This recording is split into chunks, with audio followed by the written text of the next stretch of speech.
If you're thirsty, there's water. If you're tired, there's sleep. If you stink, there's deodorant.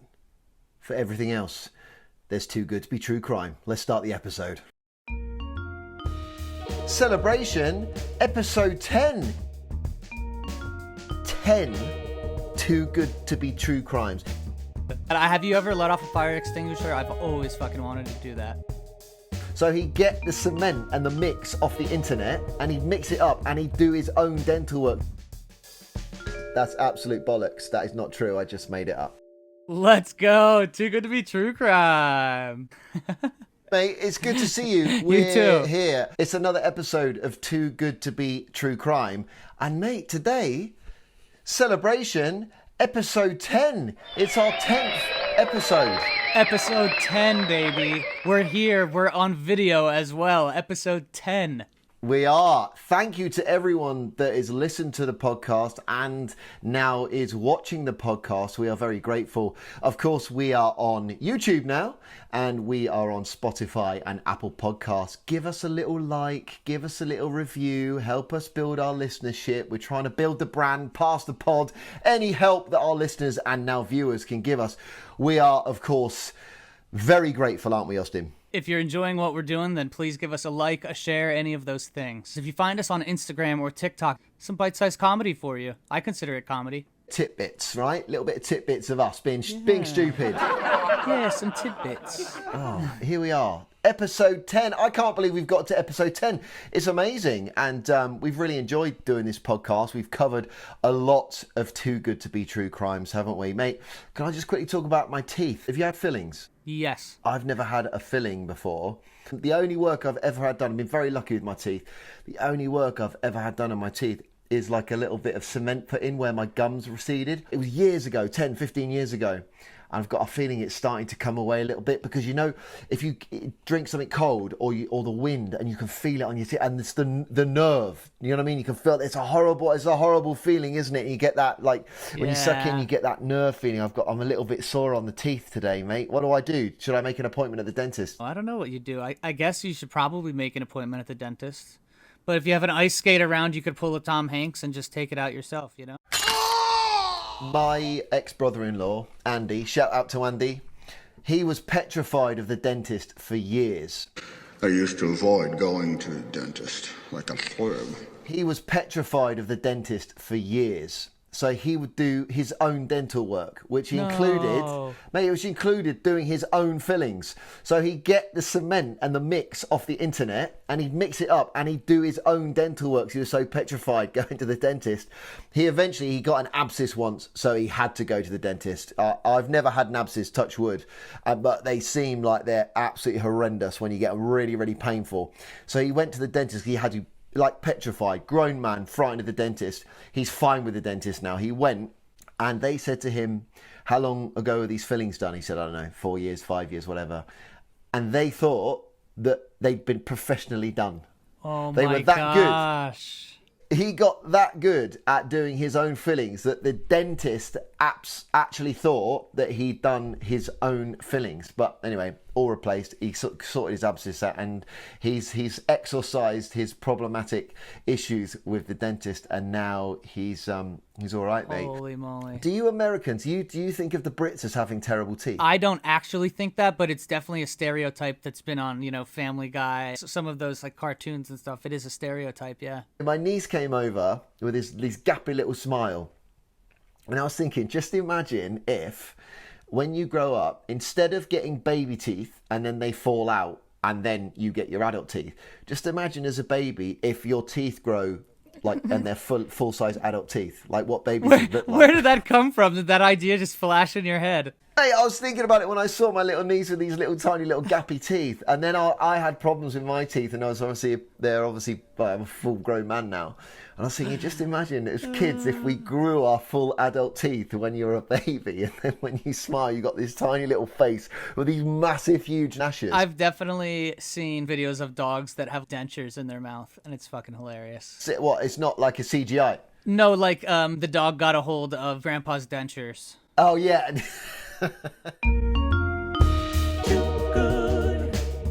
Too good to be true crime. Guys,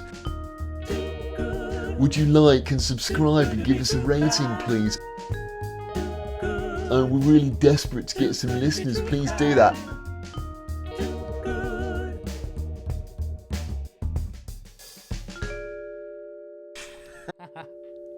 Episode 10, happy birthday to us. So what I thought today, because it's our 10th episode, why don't I give us a 10 at 10? So I've got 10 too good to be true crimes. It's actually just like idiotic burglars, stupid criminals, ridiculous crimes that we think, God, these guys are so moronic. How can this actually happen? So I thought, I love a list. So I thought we'll go down the list of these 10 too good to be true crimes to celebrate our 10th episode. How do you feel about that? Let's do it. That sounds great. It's our anniversary, and this is a really sweet way of us celebrating. So thank you, Rich.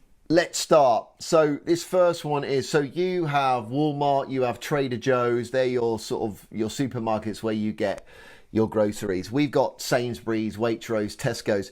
This number one is called Doing Tesco Over. So what it was, armed robber Andrew Hennels was caught after he boasted on Facebook about his plans to raid a supermarket in a post which included a selfie and a picture of a knife and the words Doing Tesco Over.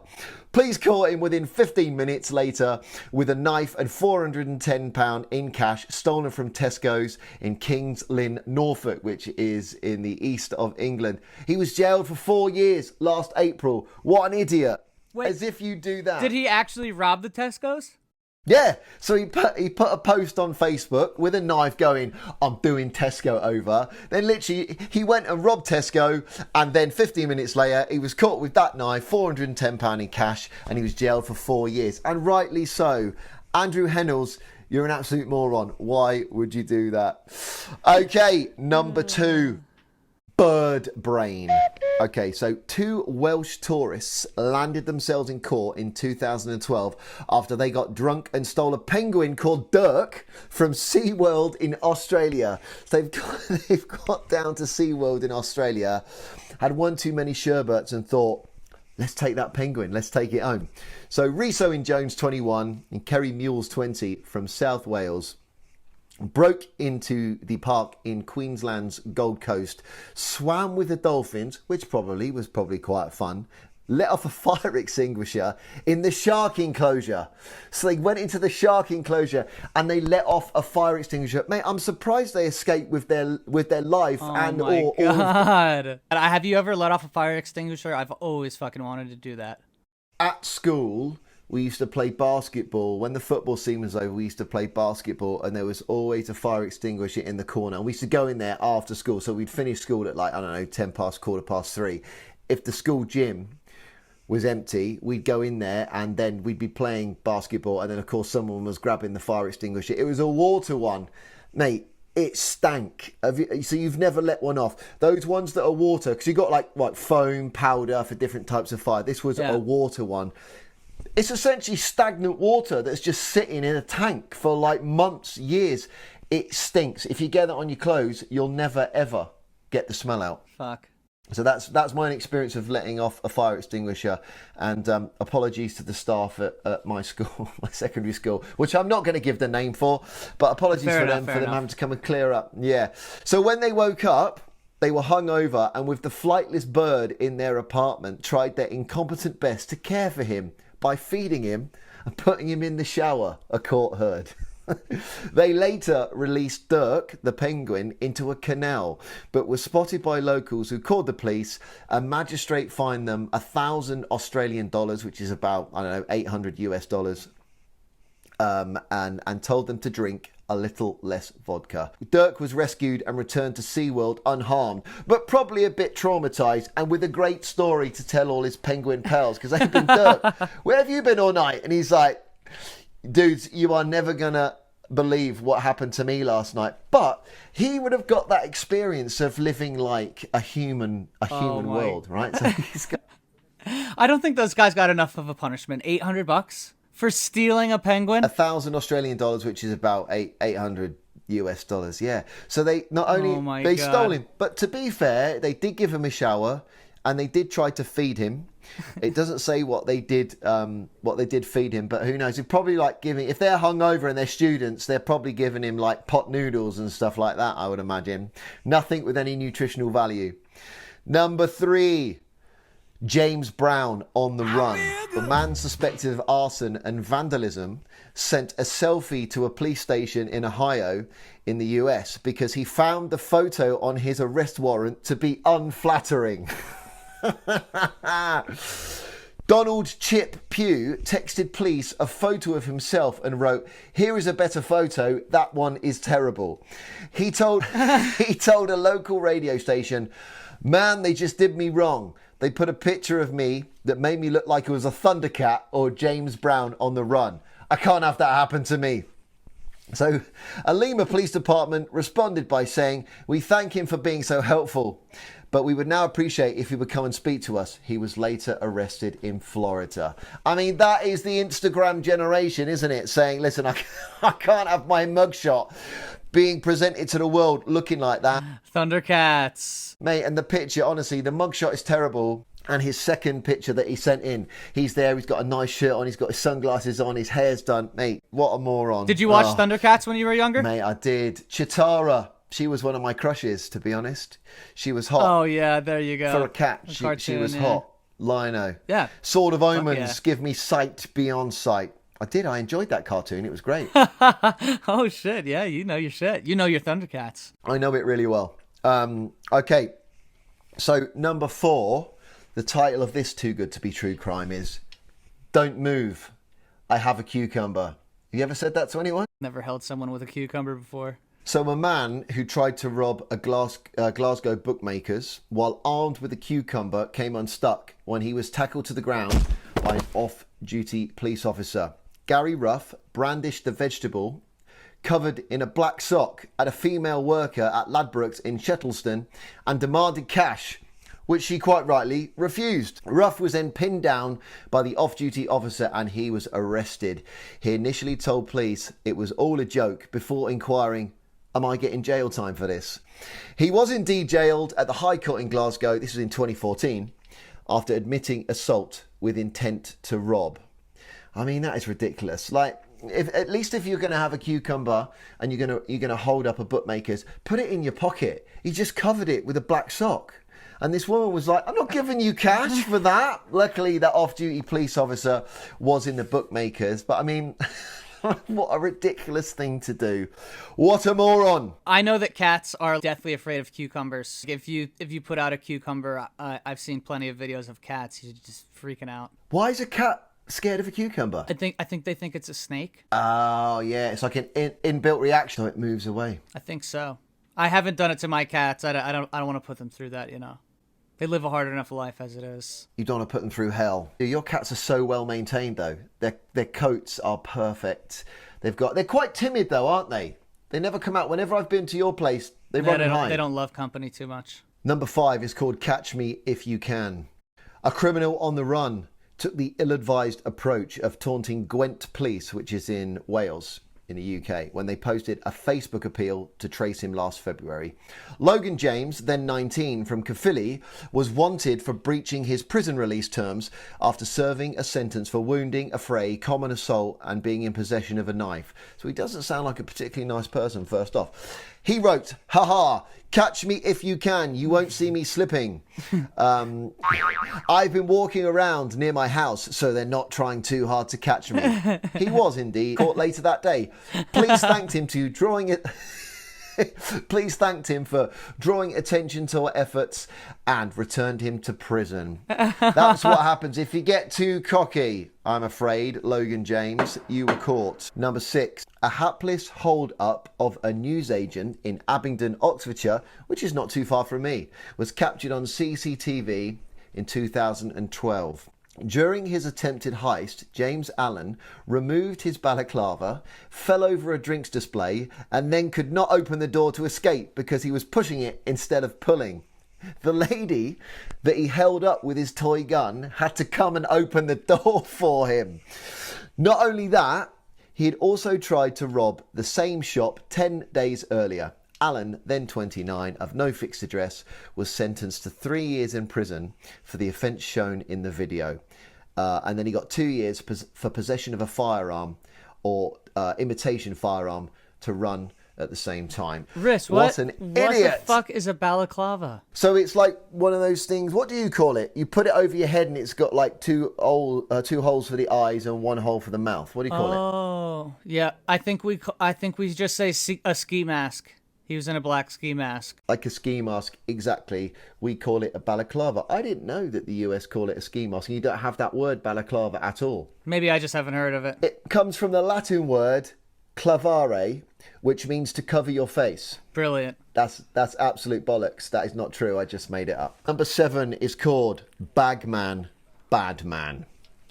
The aptly named Christopher Badman from Bridgend in South Wales, also from Wales in the UK, used a carrier bag on his head as a disguise when he burgled a hotel near Porthcawl during its annual Elvis Presley convention, taking the bag off his head and looking towards the camera, which is similar to the previous crime. What if you're going into somewhere to hold it up? Why? We've got a disguise on your head. Why are you taking that bag off? It annoys me when you see that in a movie and they've got a gun or they're doing something.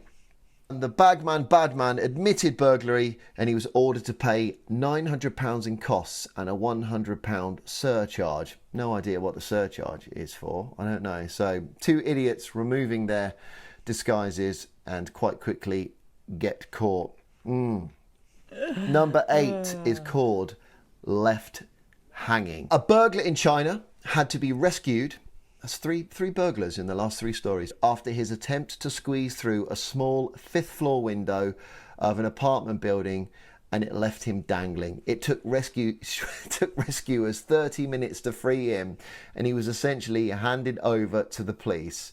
So he committed a robbery, tried to get out a window, and basically got caught in the window. Clearly hadn't done any sort of recon to see the size of these windows, and probably hadn't planned his escape route, and he got caught in the window with his legs. I mean, that's a 5th floor window as well. So, I mean, he should have taken his waist measurements first. Yeah, he's taken his life in his hands anyway if he's trying to escape from a 5th floor window. I mean, what's the highest window you can jump from and not break your legs? 1st floor? Okay, number 9. The bank robber who gives his own address. An aspiring bank robber who wore a terrible disguise of sunglasses and socks over his shoes, gave the cashier his full name and address half an hour before he attempted to hold up the branch. So Dean Smith, then 27, went into his local branch of Barclays in the Welsh village of Trecore. There's a lot of Welsh crimes here. My source is the BBC. So this is where I've got this information from. So a lot of them are in the UK, but predominantly seem to be... Okay, there you go. It makes sense. In the country of Wales. So he went into the local branch of Barclays. He tried to change his address and he spotted the cash in the tills. He returned in his disguise to demand the money, but fled empty-handed when the cashier refused. And the police had little difficulty in tracking him down. He admitted he had been very stupid and was jailed for 2.5 years for attempted robbery and carrying a bladed weapon in 2014. I mean, what an idiot. So he goes and goes, oh yeah, I've changed my address. Here's my details. Here's my phone number. This is where I live now. And he thought, oh, there's some money there. Comes back half an hour later with just some socks over his shoes in a terrible disguise. And you said only sunglasses. Yeah, that's it. And then, so they're like, well, you've just been in here half an hour. We've got your details. We know who you are. What an absolute moron. I think this is my favourite one. Number 10. Number 10. Too good to be true crime. It says, foiled by the auto lock. So, a suspected car thief in Pretoria, South Africa, was foiled when the auto lock system of the car he allegedly broke into trapped him inside. The man was stuck for an hour and a half, shouting for help while amused passers-by pointed and laughed at him. So he broke into this car and then the auto locks kicked in and he's like, shit, Could he not kick out the window? I don't know. I mean, I guess in modern cars, everything is pretty sturdy, isn't it? And like, even when the windows are designed, aren't they, to like not smash? They just crack. It's safety glass, isn't it? So he'd have to kick the whole window with its frame out, which I imagine is probably quite a difficult thing to do. So he's sitting in this car for an hour and a half, and then it's reported that when the car owner returned, she yelled at him through the window, "What are you doing in my car?" before unlocking it. At which point, officers from Pretoria Central Police Station promptly arrested him. So, I mean, essentially, he's kind of like, he's jailed himself in a car. That's really funny. She comes back, but basically kind of called the police, saying, "What the hell are you doing in my car?" And he was arrested. I've got one here also. I think it deserves an honourable mention. It's not in the 10, but I think it's quite a good one as well. It's entitled "Smartphone Stupid Robber." Not the first to be caught out by a selfie, and probably not the last. Ashley Keast and used a stolen SIM card to snap a self-portrait inside a house he was burgling. The Rotherham man, which is in Northern England, he posted the picture on the WhatsApp Messenger application, but also unknowingly sent the picture to the victim's work colleagues. So officers found him at his home with his stolen Rolex watch worth $4,000 hidden behind a radiator. Keast, then 25, was jailed for 2 years and 8 months in 2014 and admitted burglary. Essentially, he stitched himself up then, hasn't he? Because he broke in. And again, we can probably share this on the link here. He's quite a big dude. He's got a lot of tattoos, and he's taken a picture of himself in the mirror in the house that he's burglarizing, and then put it on a WhatsApp group for all the people's friends of the house that was being burgled to see. It's not for the gram, dude. You can't be doing that for the gram. So I think it's fair to say that all these people, if you, like you said, if they just like get on with their business, plan their crime, get in, get out, they may get away with it. Moronic behaviour deducts that they are going to get caught.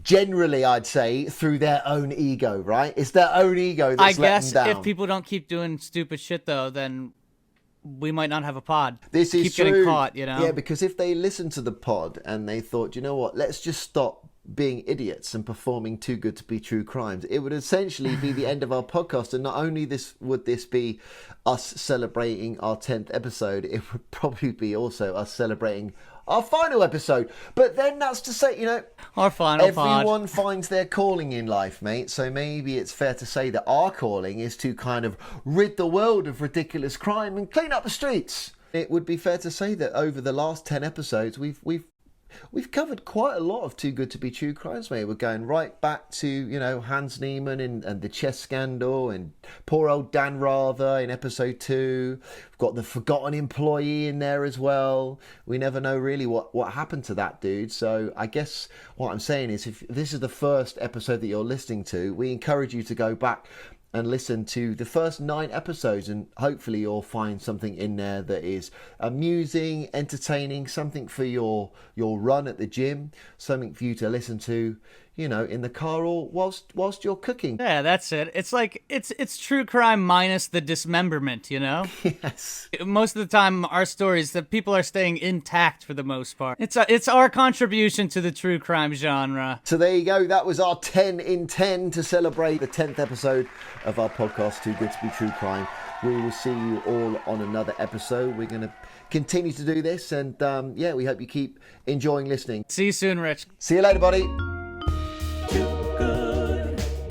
Too good to be true crime. It cannot be true. Too fucking good to be true crime. If it's true. Too good to be true. It's good. That's Too fucking good to be true crime. That's all good shit.